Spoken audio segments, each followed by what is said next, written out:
Ilir Ploda është shkarkuar nga detyra e drejtorit të përgjithshëm të Policisë së Shtetit me vendim të kryeministrit Edi Rama, ndërsa në vend të tij është komanduar zëvendësi Sokol Bizhga.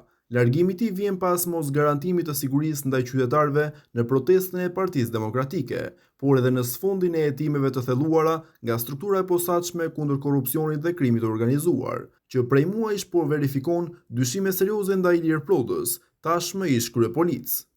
Emri i Plodës është përmendur në kuadër të hetimit për dekonspirimin e një operacioni të madh ndaj organizatës kriminale Çopja, ku nga 33 urdhra arreste të lëshuara u ekzekutuan vetëm 13 masa sigurie. Në vitin 2024 SPAK sekuestroi celularin e tij për të analizuar komunikimet, ndërsa dyshimet përfshin shpërdorim detyre dhe nxjerrje informacioni sekret.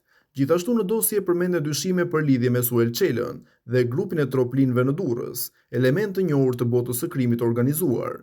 Një tjetër element që rëndon pozitat e tij janë raportimet për kontakte të afërta me Ergys Agasin, person në kërkim për çështje të lidhura me aferrat e Akshit. Sipas burimeve, takimet e shpeshta mes tyre janë dokumentuar dhe po analizohen nga prokurorët e posaçëm.